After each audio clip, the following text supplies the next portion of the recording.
ناظرین اکرام، ہمارے گناہ ہی ہیں جس کی وجہ سے ہماری تباہی و بربادی بڑھتی جا رہی ہے اور ختم ہونے کا نام نہیں لے رہی۔ آپ اس تباہی و بربادی سے بچنا چاہتے ہیں تو استغفار کی کثرت کریں۔ استغفار کے لغوی معنی مغفرت طلب کرنا ہے، اور مغفرت گناہ کے شر سے بچنے کو کہتے ہیں۔ دین اسلام میں استغفار کی بڑی اہمیت ہے، اور قرآن کریم میں بہت ساری آیات موجود ہیں جو مغفرت و استغفار کے بارے میں بتاتی ہیں۔ کچھ آیات اس کے بارے میں حکم دیتی ہیں، کچھ اس کی طلب کے بارے میں ہیں، اور کچھ اس کی تعریف بیان کرتی ہیں۔ سورۃ النساء میں اللہ رب العزت نے نبی محترم محمد کو حکم دیا اور فرمایا، اور اللہ تعالیٰ سے بخشش مانگو، بے شک وہ بخشش کرنے اور مہربانی کرنے والا ہے۔ سورۃ مزمل میں رب کریم نے مومنوں کو اس بارے میں حکم دیا، اور اللہ تعالیٰ سے بخشش طلب کرتے رہو، یقیناً وہ بخشنے والا مہربان ہے۔ ختم المرسلین کا فرمان ہے، اور میں اللہ سے دن میں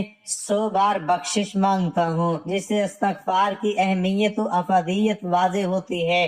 استغفار کے ثمرات میں گناہوں کی بخشش، اللہ کی رضا اور اس کی محبت و رحمت، عذاب کا ٹل جانا، کثرت سے خیر و برکت اور دلوں کا روشن اور درجات کا بلند ہونا، زہد و تقوی پیدا ہونا، وقار اور بردباری میں اضافہ، روزی میں کشادگی، مال و اولاد میں اضافہ، بلاؤں اور مصیبتوں سے دوری، جسمانی اور روحانی قوت میں اضافہ، اور بندے کا اپنے خالق کی محبت کی طرف رجحان، اور اللہ تعالیٰ کی محبت کے آگے دوسرے دنیاوی نعمتوں سے بے نیاز ہونا، اور بندے میں دیگر صفات کا پیدا ہونا شامل ہے۔ جہاں استغفار کے بے شمار فائدے ہیں، وہاں کچھ شرائط بھی ہیں۔ ان میں اولین یہ ہے کہ اللہ تعالیٰ کو حاضر و ناظر ماننا، اور اس کے لیے دل میں جذبہ اخلاص کا موجزن ہونا، اور عاجزی و انکساری کے ساتھ اللہ تعالیٰ کی طرف متوجہ ہونا، اور خشوع و خضوع کے ساتھ اس کے احکامات کو سمجھنا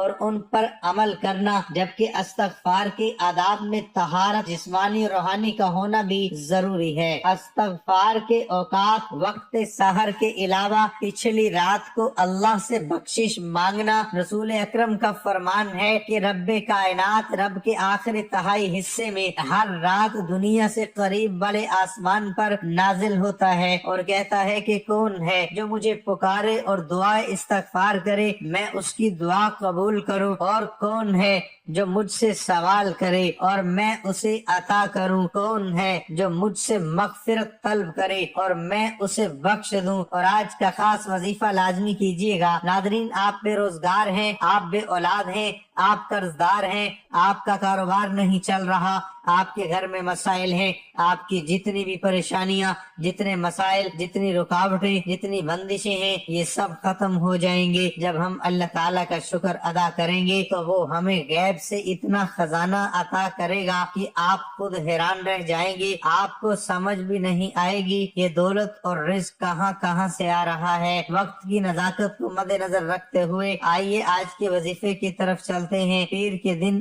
آپ یہ وظیفہ کسی بھی وقت کر سکتے ہیں، پورا دن پوری رات موجود ہے۔ پیر کے دن آپ چاہیں تو نماز فجر کے بعد پڑھ لیں، نماز ظہر کے بعد پڑھ لیں، عصر مغرب یا عشاء کے بعد پڑھ لیں، پورا دن پوری رات موجود ہے۔ باوضو مصلی پہ بیٹھ کر آپ نے سب سے پہلے اعوذ باللہ من الشیطان الرجیم پڑھنا ہے، ایک بار بسم اللہ الرحمن الرحیم پڑھنا ہے۔ بسم اللہ الرحمن الرحیم پڑھ کے وظیفے کا آغاز کرنا ہے۔ نبی کریم صلی اللہ علیہ وآلہ وسلم کی ذات اقدس پر 3 مرتبہ درود پاک پڑھنا ہے۔ درود پاک آپ صلی اللہ علیہ وآلہ وسلم پڑھ لیں یا صلی اللہ علی محمد پڑھ لیں یا نماز والا درود ابراہیمی پڑھ لیں، تو اس سے بڑھ کر اور کچھ بھی نہیں۔ ایک مرتبہ میرے ساتھ بھی درود پاک پڑھ لیں تاکہ ثواب ہو۔ اللہم صلی علی محمد وعلی آل محمد کما صلیت علی ابراہیم وعلی آل ابراہیم انک حمید مجید۔ اللہم بارک علی محمد وعلی آل محمد محمد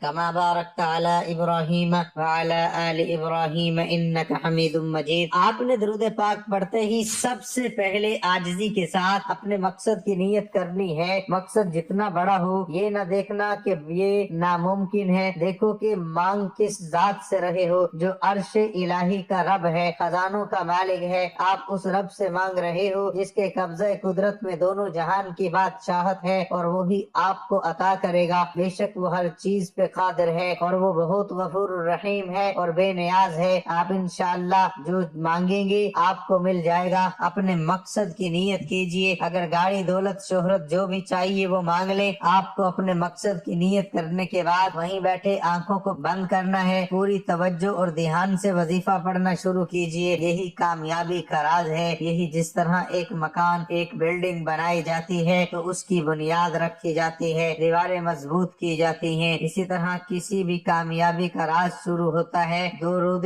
پاک پڑھ کر۔ جو بھی دعا اور جو بھی وظیفہ کیا جاتا ہے تو وہ ضرور قبول ہوتا ہے۔ جو بندہ درود پاک پڑھتا ہے تو وہ اللہ تعالیٰ کو راضی کرتا ہے، کیونکہ اللہ تعالیٰ اس عبادت سے بہت زیادہ خوش ہوتا ہے۔ اس لیے کہا جاتا ہے کہ تمام عبادات میں سے سب سے زیادہ افضل درود پاک پڑھنا ہے، جس کی قبولیت کا کوئی شک نہیں، کیونکہ رب کی رضا اس میں ہے کہ جب بندہ اپنے کبیرہ صغیرہ گناہوں کو بخشوا لیتا ہے تو رب راضی ہو جاتا ہے۔ اسی طرح آپ نے درود پاک پڑھ کر یہ وظیفہ شروع کرنا ہے۔ یہ وظیفہ آپ اپنے ہاتھ کی انگلیوں پر گن کے پڑھ سکتے ہیں۔ اگر ہاتھ کی انگلیوں پر گن کر نہیں پڑھ سکتے تو تسبیح کا استعمال کر لیں، لیکن تعداد میں کمی پیشی نہیں ہونی چاہیے۔ اگر کمی پیشی ہوگی تو اس کے ذمہ دار آپ ہوں گے۔ آپ نے ہاتھ کی انگلیوں پر 100 بار الحمدللہ پڑھنا ہے، کمی پیشی نہیں کرنی۔ بعض اوقات بندہ ایک دام یا زیادہ پڑھ جاتا ہے، لیکن آپ نے 100 دانوں کی تسبیح کرنی ہے، 100 بار پڑھنا ہے، اور جب آپ کی زبان سے نکل رہا ہو الحمدللہ،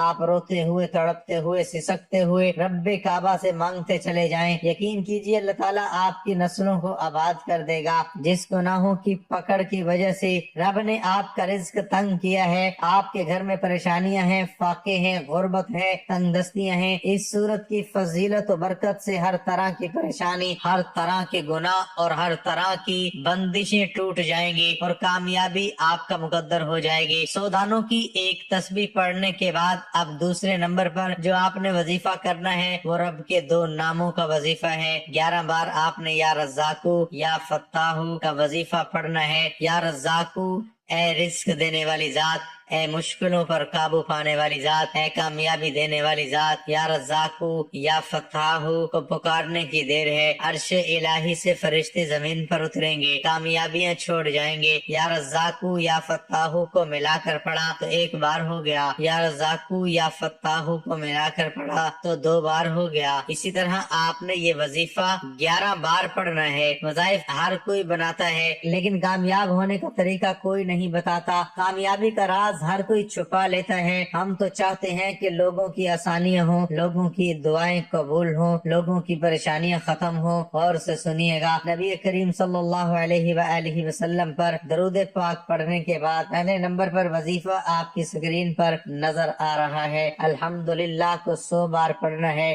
دوسرے نمبر پر جو وظیفہ ہے وہ رب کے 2 نام یا رزاقو یا فتاحو ہے۔ آپ نے صرف 11 بار یا رزاقو یا فتاحو کو بتائے گئے طریقے سے پڑھنے ہیں۔ اب تیسرے نمبر پر یہ آخری جو وظیفہ ہے آپ نے صرف اور صرف 11 بار سورۃ کوثر پڑھنی ہے۔ انا اعطیناک الکوثر فصلی لربک وانحر ان شانئک ھو الابتر۔ 1 بار سورۃ کوثر پڑھ کر وظیفہ مکمل کر دینا۔ اب کامیابی کا کیا راز ہے؟ اس کو پڑھ کے اپنے رب کا شکر ادا کیا اور اس کی پاکی بیان کر کے اپنے گناہوں کو بخشوا لیا۔ اب رب راضی ہے، اب انعام لینے کا وقت ہے۔ یا رزاقو سے رزق مل جائے گا، رزق کے 300 دروازے کھل جائیں گے۔ یا فتاحو سے کامیابی آپ کا مقدر ہو جائے گی، رکاوٹیں بندشیں ہٹ جائیں گی اور آپ پر رحمتوں برکتوں کی برسات ہوگی۔ سورۃ کوثر سے آپ کے گھر کے حالات بدل جائیں گے، بے سکونی بے برکتی ہمیشہ کے لیے ختم ہو جائے گی۔ یہ وظیفہ کوئی نہیں بتائے گا، خدارا یہ وظیفہ بتائے گئے طریقے سے کیجئے۔ ناظرین، آج کا وظیفہ نہایت ہی آسان اور مختصر ہے. آپ نے دیکھا ہوگا کہ اس کو پڑھنے کے لیے صرف آدھا منٹ ہی لگا ہے, اس سے زیادہ کا وقت آپ کا نہیں لگے گا. آپ نے پیر کے دن یہ کسی بھی نماز کے بعد کر لینا ہے اور انشاءاللہ آپ کے رزق کی جو بھی